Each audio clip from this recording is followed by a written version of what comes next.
Welcome to our Facilitator Learning Series. Today, it's the International Day of Persons with Disabilities, and we want to celebrate that. And so we invited 3 amazing facilitators that will have time to introduce themselves. Don't worry. We're going to get to that, and we're going to let you know a little bit about what to expect, how things are going to happen, and a little bit of the technicalities as well. But just so you know that I'm not a total stranger, my name is Adela. I am a business psychologist. I'm an author of a book called The End of Procrastination, so I don't postpone anything. I am talking to you today from Liechtenstein, but I live in Switzerland. And I want to let you know one very important thing. And the important thing is about IAmRemarkable. It is the global initiative empowering people from all underrepresented groups. It's the idea to celebrate their achievements in the workplace and beyond. The IAmRemarkable workshops help individuals overcome self-doubt, break barriers, and unlock their full potentials. That, to me, is the reason why we're doing it. Am I right? And we just want to let you know the digits and the numbers up to today. We actually reached over 670,000 participants in 180 countries. And we now have over 5,000 facilitators. So yay to all of you. I'm clapping here. Good job. Thank you for being a part of the family. So many claps and celebrations coming up on the screen now. We're meeting here because it's the International Day of Persons with Disabilities. And what we want to do is we want to talk about how to have the environment and the world we live in really inclusive. And I mean it, not just saying big words, but really take the steps, make the changes. And for that, of course, I have the most important people here. And let me start. How about we start with Marie? Marie, would you be so kind and as a first panelist, introduce yourself to the rest of us? Hi, thank you very much, Adela. And hello, everybody. It's really lovely to see you. I think I see some names I recognize as well in the attendee list. So my name is Marie. I am a white woman with dark hair and a dark sweater against an IAmRemarkable background. And I have ADHD and I'm hard of hearing. And I work as an accessibility consultant and facilitator and trainer. And one of the things that gives me the most joy is to help persons and organizations figure out how they're going to boost or ramp up their accessibility and creating more inclusive more welcoming environments for persons with disabilities and any other groups like that. So yes, back to you, Adela. I love that word, welcoming. That should be the feel for today. That's fabulous. Okay, I can see Filipe laughing. So Filipe, please feel free to introduce yourself as well. All right. Hello, everybody. I'm so glad to be part of this. I'm talking from Brazil. I am a 38-year-old white man with black hair, a beard. I'm wearing a red t-shirt. Behind me, there is a white wall and a shelf with some Legos. I love Legos. I am a person with a disability and project and people manager with experience in leading project. I work at CI&T. It's a software company where I participate in actions groups to promote the inclusion and development of people with disabilities. I also serve as inclusion mentor and coach, focusing on empowering persons with disabilities to develop it both personally and professional. So I'm so glad to be here and share uh, our knowledge and our experience with all of you and learn from you, of course. Welcome, and a great another word, sharing. I love that part as well. And how do you say that? Last but not least, the least but not last, Racheal, welcome. Feel free to introduce yourself as well. Thank you so much, Adela, and thank you everyone for introducing themselves. My name is Racheal. I'm a brown-skinned woman with brown eyes and dark hair, and currently wearing a red jacket and a dark turtleneck and a red smart lipstick. I have over 10 years of experience with disability advocacy and policy, and I founded a nonprofit known as the Special Needs Initiative for Growth, where I work to open opportunities for people with disabilities, especially when it comes to jobs and environmental sustainability. So currently I'm in Boston, Massachusetts, in the United States, because I am currently doing my doctoral studies on global inclusion and social development.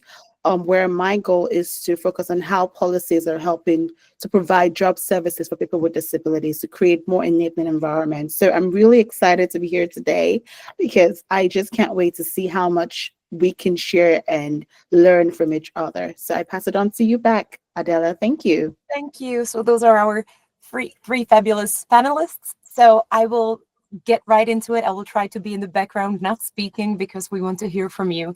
And the first question is as follows. What does the real inclusive environment for you? What does it mean? And more than anything, how does it look like in practice? How does it look like when it's not just a thing that's written down or a little sort of a little, hey, this is how it should look like, but how is it in real life? And I'm not going to call your names, just jump in. I'm going to make sure that all of you have something to say, but please, this is something that I'm sure would love to hear. All right, let me start here. To me, an inclusive environment is one where I can openly sharing again, my needs without fears and judgments. And I really like to bring to this perception the psychological safety. For me, that's the key. It means that I am comfortable to share, to discuss the challenges that I face, to share with my leadership or to the people what I need. Uh, and all the support is required for me. Uh, one example that I saw in my experience, uh, I was initially assigned to a project in my company, and it was on a basement of the building, and it was only accessible by stairs and without restroom on that floor. And climate stairs to used to be thought for me, and it was also impacting my healthy because I was drinking less water because of that, because I was avoiding to climb the stairs and feeling safe at work. I shared my concerns with my team and my managers. They listened quickly and changed my project to another accessible area with all the facilities I need. And this showed me how important is psychological safety, how important is to be comfortable to share my needs. And yeah, that's what inclusive environment means to me most of the time. Another important word, safety, for sure, to really feel like you're listened to. That's a great example. Thank you. Mary, how about yourself? For me, the true marker of what an inclusive environment is going to be is, and especially in the concept of disability and accessibility, is whether accessibility has been baked in from the start, right? The motto of the disability movement is nothing about us without us. And so it means that the idea is not to invite persons with disabilities to look at something that has already been conceived and say, do you say yay or nay to this plan? But rather, we want to be at the table when there's a blank sheet of paper, if you will, and start drafting from the very beginning. This is how you find that typically the most inclusive environments are built, when persons with disabilities are not an afterthought, but are included from the beginning. And this is also where you find that accessibility becomes the easiest to implement, because then you do not have to retrofit it the way some buildings, historical buildings have to be retrofitted to accommodate an escalator or a ramp and so on. It gets tricky because it's built in stone and it's historical and so on. But it's easier to do it when you conceive of it from the beginning. And then what happens is this beautiful thing that happens is this curb cut effect of building an environment that is more accessible to all actually will have sort of spillover effects for other groups that you wouldn't have thought of, who would not necessarily identify as having a disability, but are maybe in a temporary situation where they actually appreciate that, well, the captions are here because maybe I'm distracted, I'm doing something else, and I'm actually reading the captions. We know from the British Broadcasting Service that the biggest user groups of captions are not the people who you would think, typically happen to have the most issues with hearing impairments, but actually are young people. Young people tend to use captions even more than people who would be in the age group where you would be likely to need the captions, maybe because you don't hear so clearly. And so then you find that people become accustomed to everyday things, like even this keyboard is actually an accessibility feature that has become available for everybody to use. So I think the crop cut effect is a beautiful sort of consequence of building inclusive environments from the start. I love that. I had two grandparents I had to take care of, on both of them were in the wheelchair, and it was so hard to navigate the city. And then when I became a mom and I had a stroller, I was like, knowledge attained, and it was super useful. So you're right that it sort of spreads around. Great. Racheal, how about you? And you're seeing it really in action. Yes, thank you. And I thank all for your correspondence as well. I think for me, an inclusive environment is a space where everyone, regardless of who you are and your needs are, feel truly a source of belong.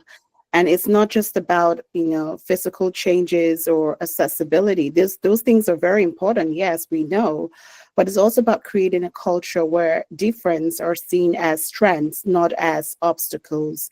I say this because there's some areas where we feel things are overlooked, and it's how inclusion goes beyond the visible. Sure, we might think about ramps or braille signs, but an inclusive environment also considers things like how decisions are made or how conversations happen.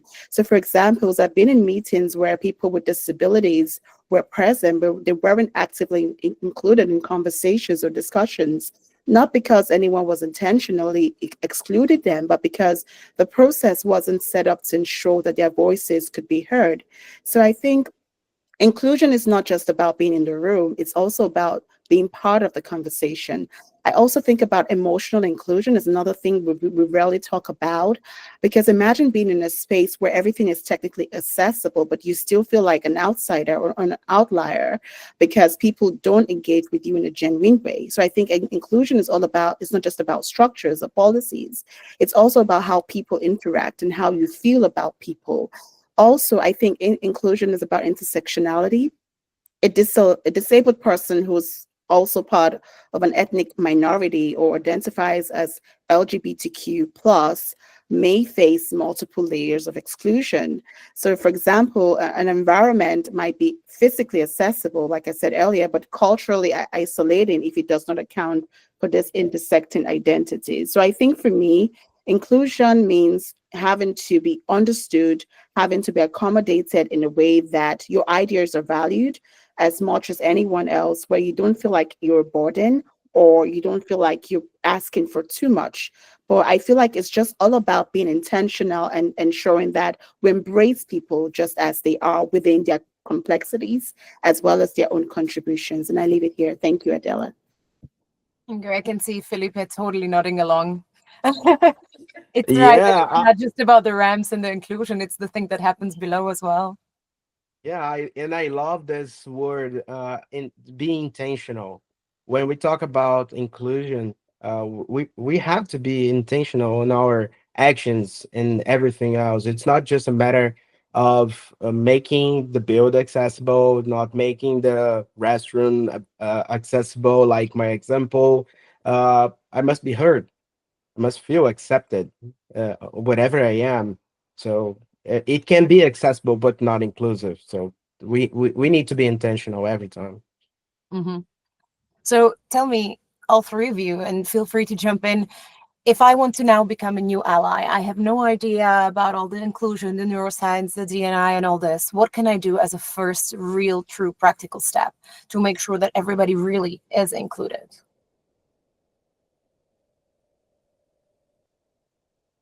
Hard Well, question.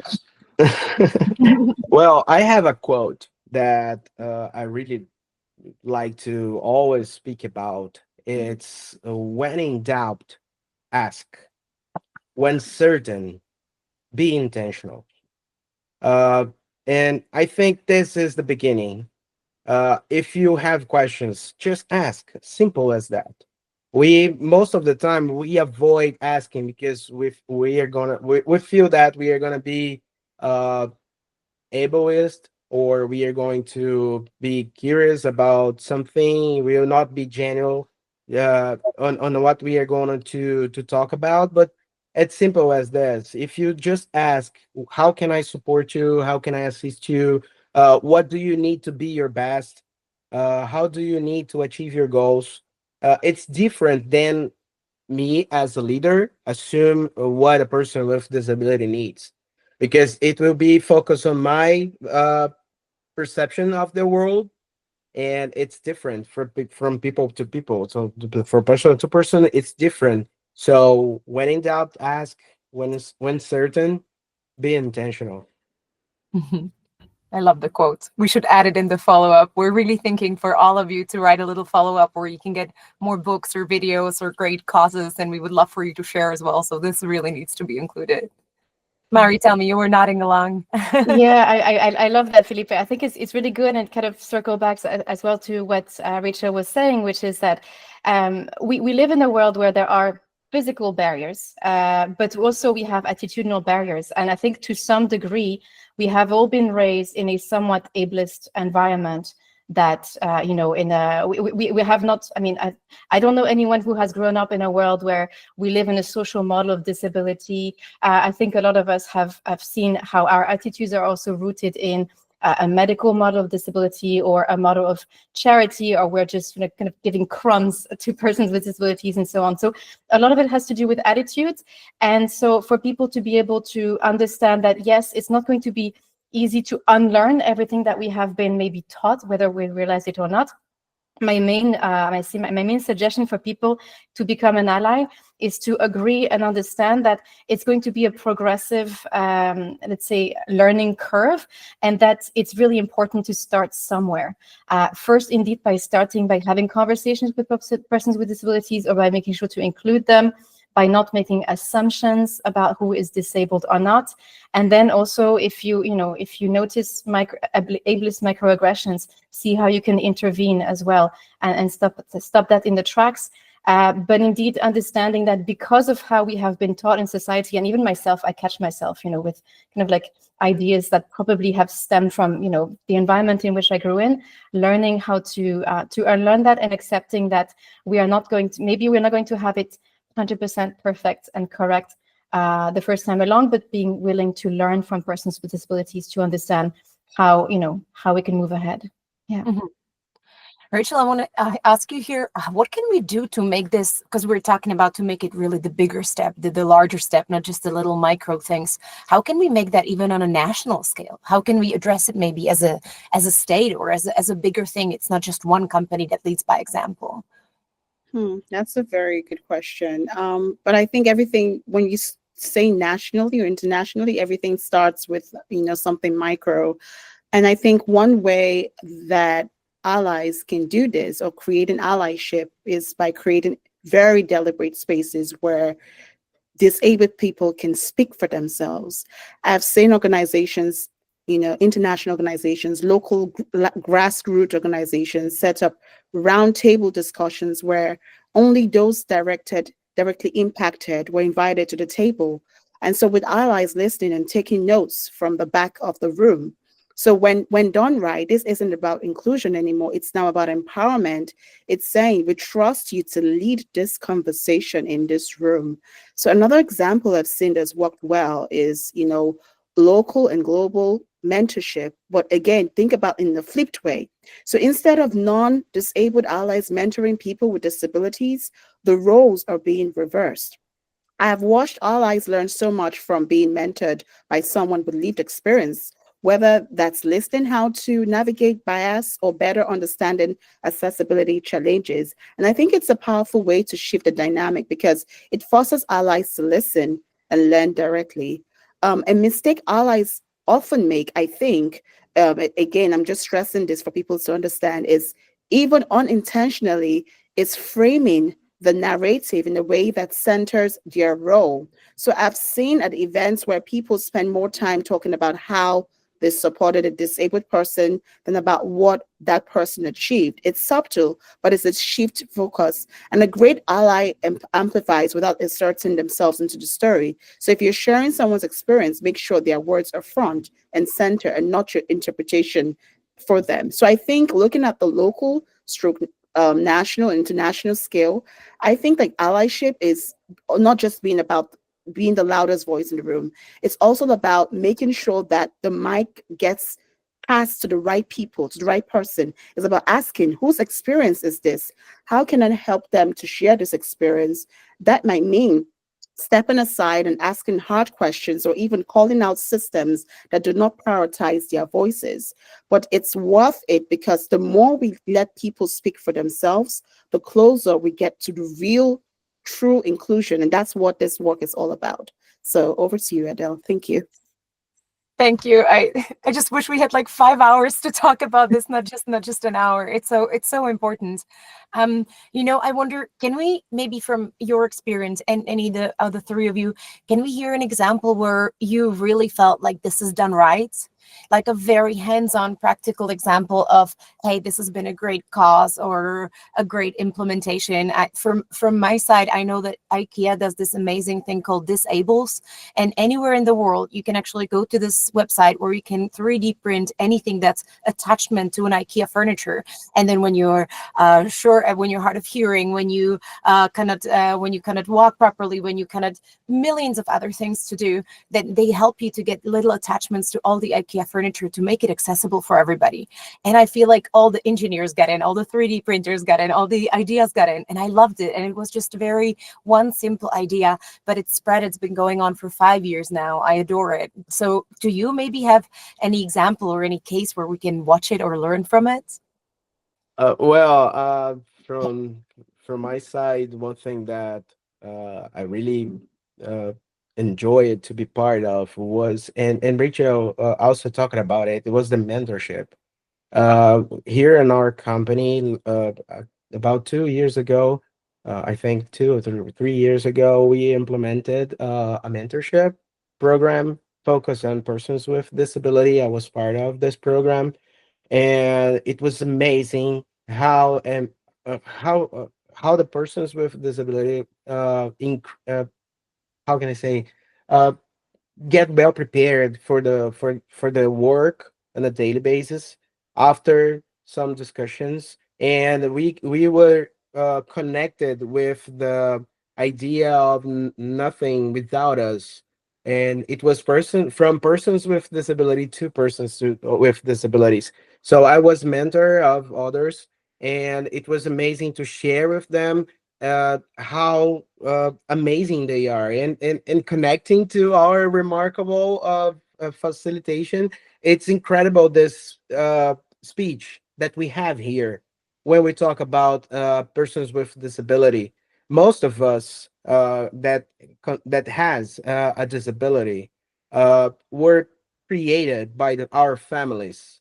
uh, I'll say on a bubble, Mhm. and depending on the country, we have more impacts on this bubble because we are not prepared to live our lives in the real world, because we are not challenged to uh, take decisions, to decide our future, because we were prepared by our families to accept what they are telling us. And when we are on a company, when we are on the real world, what we ask for is protagonism. And how can I be protagonist of my career if for my entire life I was uh I heard that, oh, don't do this because you're gonna hurt yourself, don't do that because you are not possible, you can't do it, you can achieve these or that. And bringing this mentorship program for persons with disability, and bringing this message that we have on I Am Remarkable workshops, is amazing for persons with disability, because we can show them, hey, you have a voice, you have a natural voice. It's And again, as we learn, it's a muscle. We have to develop that, and that's fine. We maybe I'll climb some stairs and I'll fall down. That's okay, but I will learn how to climb the stairs with safety. And this is amazing, and this is what I notice the better result when we are talking about inclusion of persons with disability and the next steps in their career. Mhm. Mhm. Rachel, you want to add something? Yes, I actually did, but I was just waiting. I was just being courteous. I didn't want to start first again. That's why. I actually have some examples. You asked for. So I know, like during one of the projects we had at my organization, we worked with a local government leader who wanted to improve employment rates for people with disabilities in this district. And what stood out for me was how they started. They listened. They organized a town hall, but instead of leading it themselves, they invited people with disabilities to share their stories and experiences of trying to find work. And they didn't just show up for a photo, section. They sat quietly, they took notes, and they asked thoughtful questions. And afterward, they followed up with a clear plan that was based on what they've heard, not what they assumed. And I think one of the biggest changes they made was introducing a mentorship program where business owners were paired with employees with disabilities. And it wasn't just about creating jobs, at that time. It was about breaking those biases. And so within a year, not only had the people did not only have employment, people with disabilities in terms of an increment, but the businesses started rethinking how they recruited, how they trained, and how they retained their employees. And that really helped to improve the effect. And that came from just one leader who decided to center the voices of those directly impacted. So I think that one thing we should be thinking about is, how do we change the status quo where it seems uncomfortable? This is just one example. But again, how do we ensure that there is some sort of inclusive leadership for people? And for me, I feel it's all about consistency, humility. It's also about asking who's not in the room.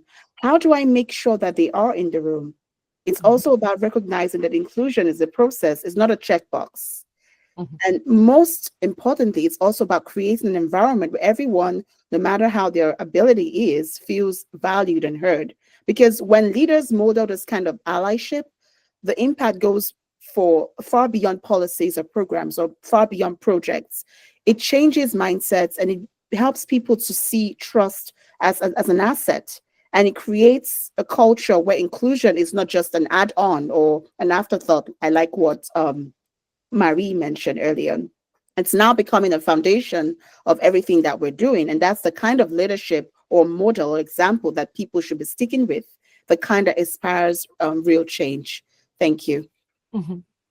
Mary, you wanna add something to that? And I'm gonna add another question in here, just when we have you, because then we have disabilities we can see, but we have some we cannot see, and those are somehow hard to address from time to time, more time than ever. Can you maybe help us there a little bit? Absolutely. So I mentioned earlier that I have ADHD and I'm hard of hearing, none of which are particularly easy to detect, especially because they insist on making these hearing aids. I have a set of hearing aids, super teeny tiny, I think because some people maybe don't want other people to see them. But I also find that maybe having a hearing aid that is visible actually helps alert people that there's a reason why I didn't I didn't fully understand what you said. And so indeed, not all disabilities are visible. And it's also important to note that when we say that 1 in 5 persons have a disability, and generally that's a sort of rough statistic that we see being sort of like echoed and repeated across various countries or various continents, we have to remember that many of these disabilities are not visible, that about 75-ish% of these 1 in 5 will not necessarily even be born with that disability or will not even have it from a young age. So they might come to acquire it later in life. It may not be something that is visible. So indeed, we cannot assume to know who is disabled or not. And it's also important to move away from, I think sometimes people think disability, they think wheelchairs, and then they think, oh yeah, it's not just, they oftentimes, of course, we have to remind people that disability is a very large group of conditions and situations. Some of these might be temporary. Some of these might be for for life. And so I think it's important as well to make sure that we avoid sort of feeding into microaggressive behavior of saying, but you don't look disabled, to a young person who maybe does need and has the placard to park, closer to the entrance of a store or something like this. So being able to look at that, I think is also important. And just to remember that, that also includes mental health, that also includes neurodiversity, that also includes many other things that you may not be able to see, chronic illnesses, or so I think it's important for people to also get a chance to also widen their understanding and perspective of disability as a concept, to make sure that they're not accidentally perhaps excluding some groups from their inclusivity considerations. Mm-hmm. Mm-hmm. What would you do in the sort of a company environment, or more in the workplace?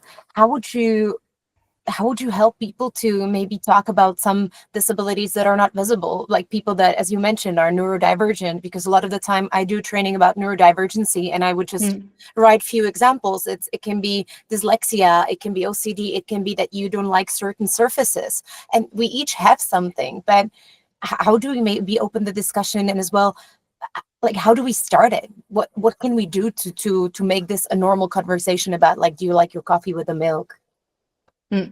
Absolutely. I think there's many things that organizations can do, and indeed it can also, a lot of it also will have to do with, how do we recruit, how do we evaluate staff, how do we manage staff, how do we allow people to show up. Somebody mentioned in the chat the question of disclosure. I actually have the advantage, so to speak, that I can choose whether or not to disclose my disability with clients, and usually I do it much later in the process once they've seen my work, and there's no there's no going back for them.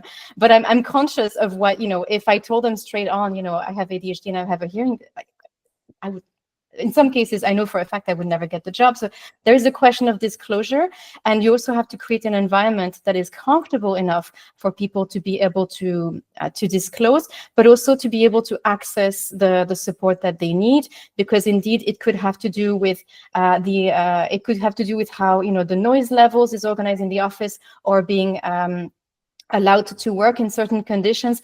It is going to require more effort from managers as well to learn to juggle this, and to look at how can we make accommodations that are going to allow people, in some cases, actually to be more productive. If you're thinking of neurodiversity, sometimes these accommodations might be, quote unquote, a bit of a hindrance on the company, but then it allows for people's potential and talents actually to blossom. I had mentioned to you that the British Intelligence Service use people with dyslexia in their data analysis, because they have this uncanny ability for pattern recognition. There's many aptitudes that can be enhanced. So I would also encourage organizations to look at, how do we allow people to safely disclose their invisible disability, and how can we make sure that we're not putting all the burden on this person's shoulder to make requests for accommodations only to get a no, because it's too complicated. Which I've heard some people have to face this, and it's very vulnerable to disclose your disability only to get a no. It's a bit of a slap in the face. So how to consider how this process will go and how the person can be supported. What I hear a lot and see at my job as well is that we have disabilities. Hey, you're the boss, deal with it. It always seems like that's the thing of the one person, or you would have a chief happiness officer or HR or whatever, and they'll be like, oh, that belongs to you now help us. How can we make that more of a, we all should talk about? Because at the end of the day, we all have something, and that can be disability, that can be LGBTQ, that can be a coming menopause, that can be a parental leave. Those are all the things that always stand in our way. So how can this be more of like everyone's thing? Everyone's an ally, that just, for example, the bosses, like Filipe stands in that position. I can join in. I think education plays a very critical role I think because sometimes people just don't know how much about invisible disabilities, so they rely on assumptions. I've seen workplaces and schools bring in speakers with lived experiences or hold discussions about mental health or sensory processing or chronic conditions. And these aren't lectures; they're open, human conversations that help people connect the dots. And I think what makes these conversations meaningful is when people feel they're being treated with empathy, not as a problem to solve or a curiosity to dissect. Another key way is opening up conversation to create a safe and free of judgment space where people feel comfortable about sharing experiences. I usually, like for me, I usually start by normalizing the idea that not all disabilities are visible. And I might say something like, we often think of disabilities as things we see, you know, like someone using a wheelchair or a cane. But so many people live with challenges you can't immediately notice. And these experiences are just as valid as those that are, visible. So this kind of framing really opens the door for people to think about the stereotypes without feeling confronted or feeling defensive about it. So I think like real stories also really help the conversation relatable because again, another example is working with someone who had severe migraines. At first, people in the office thought that, they were unreliable because, suddenly they need to leave or they need to take a break.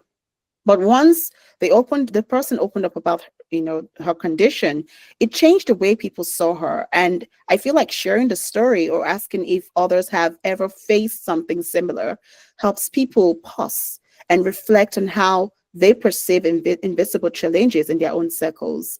So I think generally, when, based on invisible disabilities, I think talking about this requires patience and a willingness to listen. It's not getting it perfect. It's all about creating an environment where people feel it's okay to be themselves and share their realities, whether they're invisible or not. And that's when, for me, real understanding begins. Thank you. Mhm. I don't know if you have it in the countries where you're from, but I'm originally from Czech Republic, and what we do is we have something called the open libraries, and it's always a round table where there is one person sitting that is of a different color, different religion, different race. They are in a wheelchair, they have ADHD, whatever it is. And because generally for us humans, psychologically, we have the fear of unknown. The moment you don't know, you fear, oh, he's gay, oh, she's this, oh, he's in a wheelchair, what am I going to do? But the moment that person sits with you at the table, you understand that they're just a human like all of us. And the conversations happen. And I love this. And I'm wondering if maybe that is something that I should push more to do with the companies, because at the end of the day, it's a very, very cheap solution. And you all panelists are going to agree how many times you've heard, oh, but that's going to be expensive. We don't want to do this and that. So maybe any other tips, because Racheal here asks as well, what are the top 3 things organizational leaders should focus on to create these environments? So what are some tips of how can we be more known? How can we be maybe more open or learn more from each other?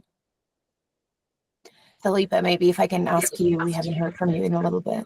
Yeah, well, when we talk about psychological safety and this opportunity to open the conversation with everybody, what Rachel said is truth, and we must open the dialogue with everybody. We must be uh, open to talk about everything because we need to normalize this. And I agree with you when you say that we fear the unknown, and it's for everybody, even for me as a person with a disability. I fear that because I don't know how I will be accepted. I don't know what I'm gonna challenge. I remember my first job. Uh, After 1 year working, I was in a bank teller.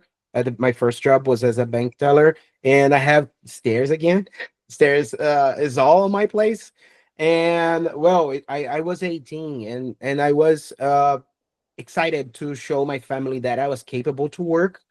And well, I have to leave for medical moment for I have to leave a medical leave because the impact on my body was huge because I had to climb the stairs a lot.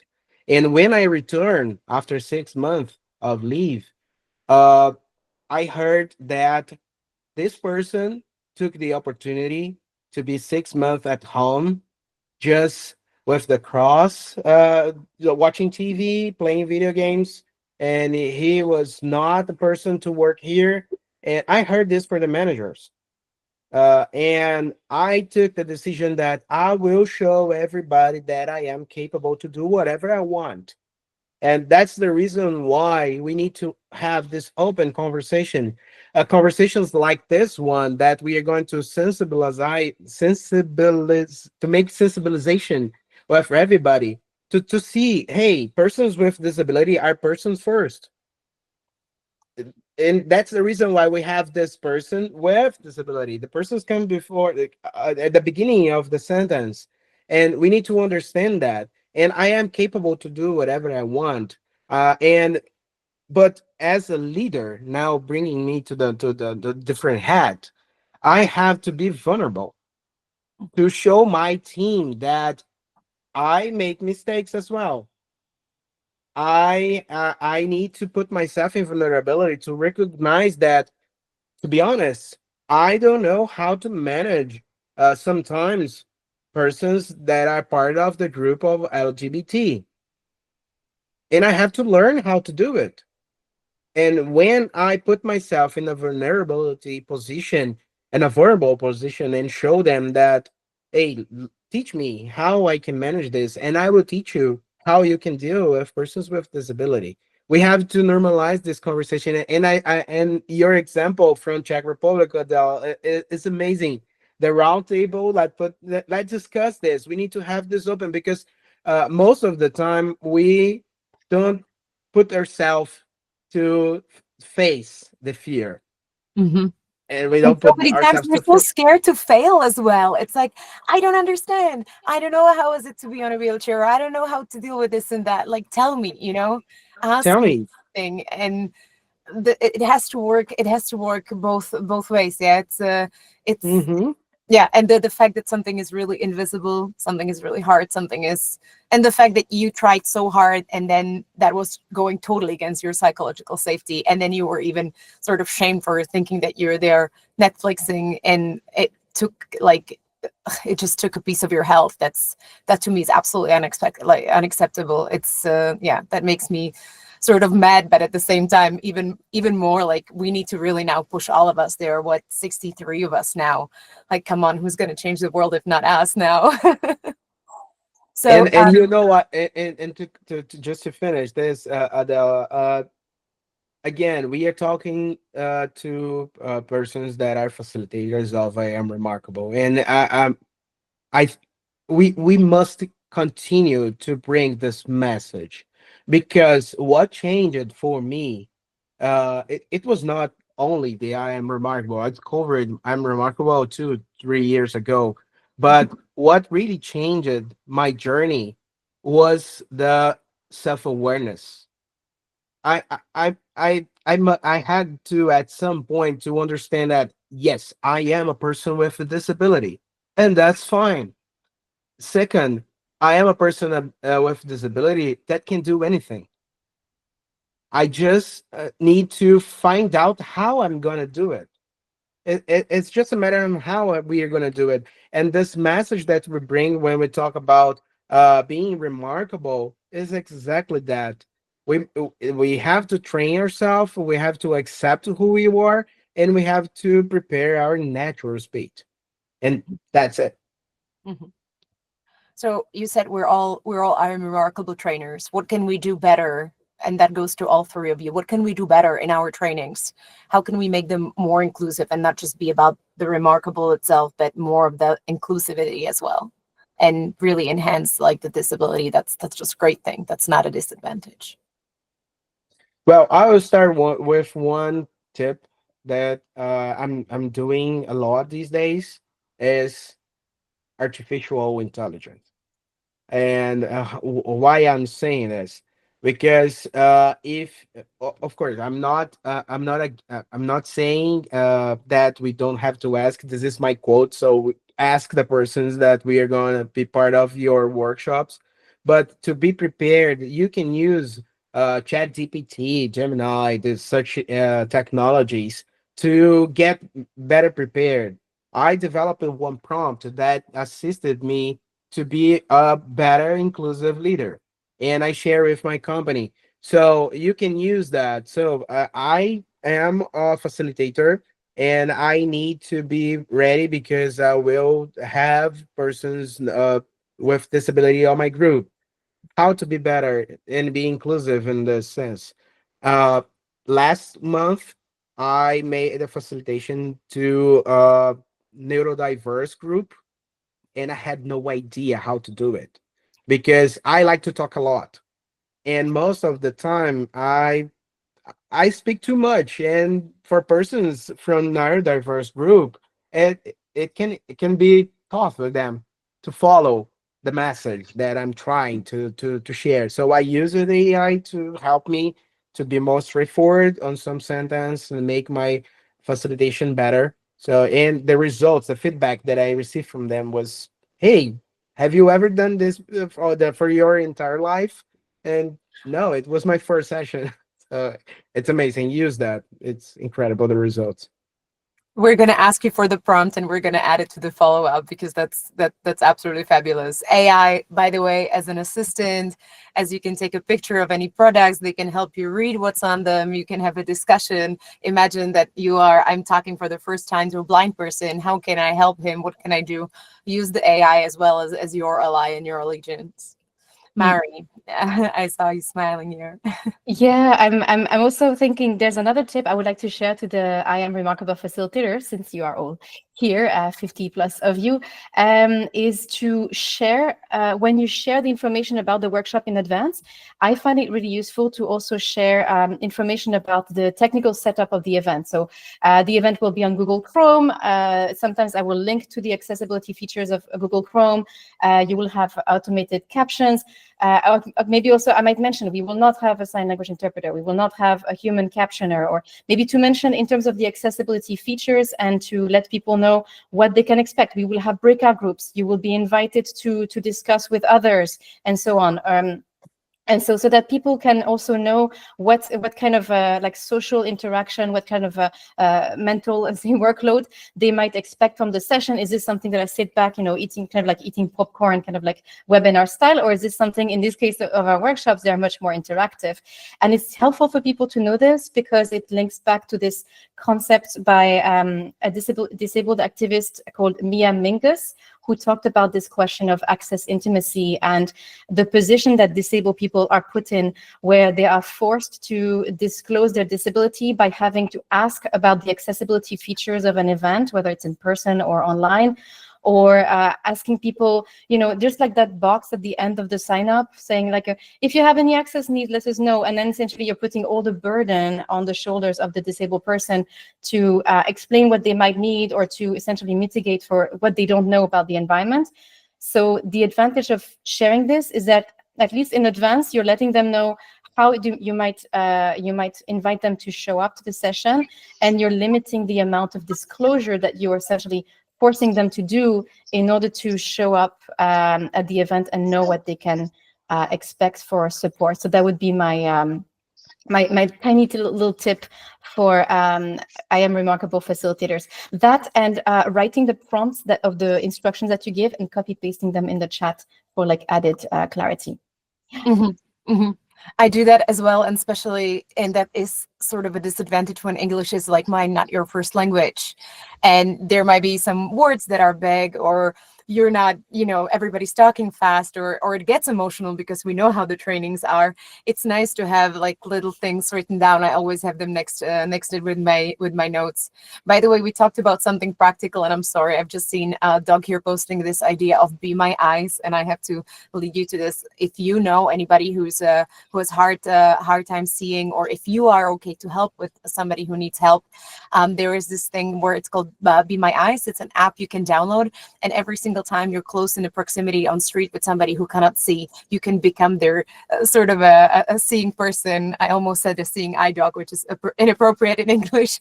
In Czech, it's totally fine, but you can be there for one another. So please, if into the chat, any other app or anything that can be useful for helping one another, do post it there now, and we're going to try to add as many of them as in the follow-up. So I'm sort of begging to add anything that cool as Be My Eyes into the chat. And since the time is sort of ticking a little bit, we've already asked a little bit of the questions from Q&A. Feel free to add them here.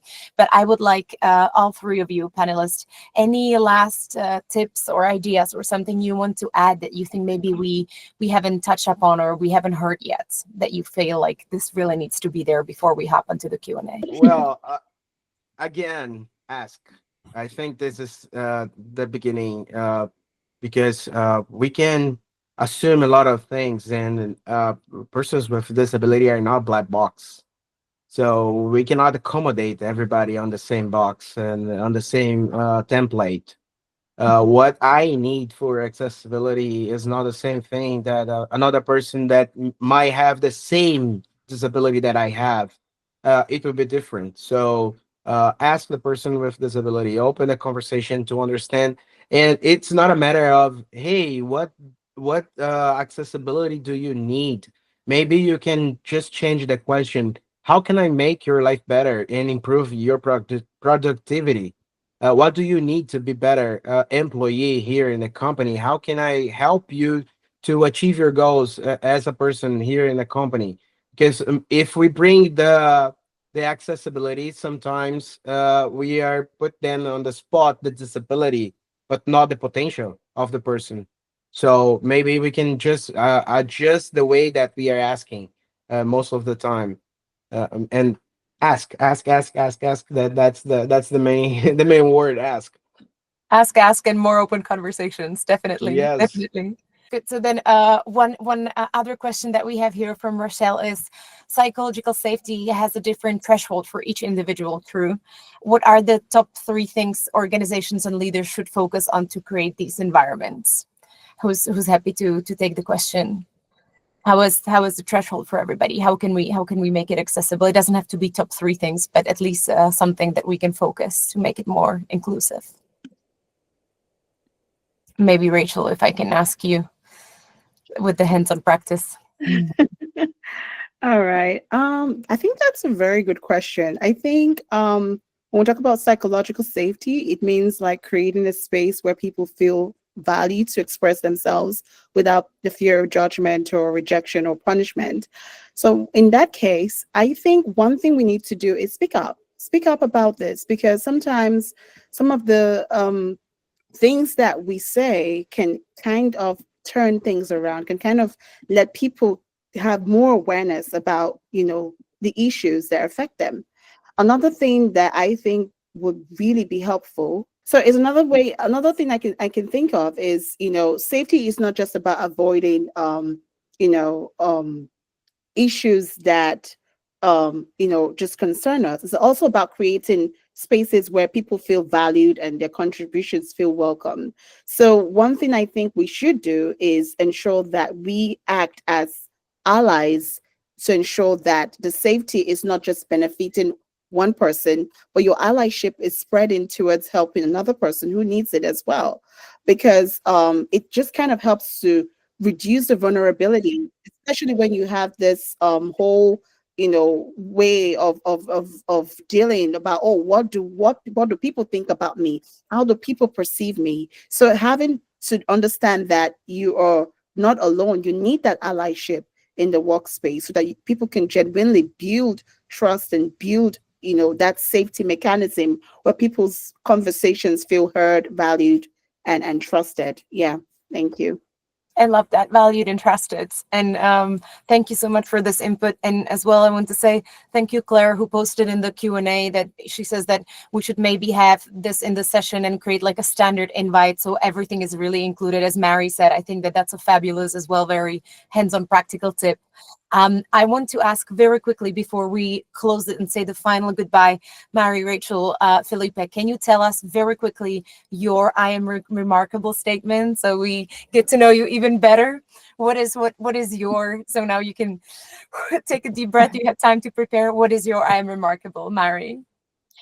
This one is a bit of a cheat because this is a comment that someone shared with me recently when I shared I would be part of this panel, and they told me that I was remarkable because I always champion accessibility and inclusivity and creating learning opportunities for people about disability inclusion. And yeah, sometimes you need to be reminded by someone else that what you do is remarkable. So that would be my statement. Very nice. Thank you so much. Filipe, what's your I'm remarkable? Well, thank you so much for this time. I am remarkable because I am certified deep sea diver. Just to bring a different thing. That's your picture when you switch off your camera. Yeah, Now. that's right. Amazing, amazing. That is a good remarkability. I would never get anything like head underwater and I'm freaking out. Great. Racheal, what's your I'm remarkable? Yeah, I am remarkable because I believe every person, no matter their ability, has the right to dream big and be seen. I turn challenges into chances by creating safe spaces where people with disabilities can shine, that they can grow, they can learn, not because they need help, but because the world needs their brilliance. So yeah, thank you. I feel like I should not say anything now. That was a perfect closing remark. Thank you so much. Thank you, by the way, as well, not just our beautiful panelists and all of you listeners, but as well Eleanor and Noah and Anna and everybody in the I Am Remarkable and Remarkably team for making this happen, for having all of us here. And just before we have our little, oh, sorry, I told you I'm fidgety. Before our closing goodbye, please do not forget to reach out to us. Do not forget to rewatch this on YouTube if needed, or to share it with everyone. This is a very rare occasion where we're sharing this. I'm sure that you can on LinkedIn or on other socials see when the recording is going to be out, even with perfect closed captions. But share this, become much louder and much bigger allies that you were until then. And I want to say goodbye and thanks so much to all of you.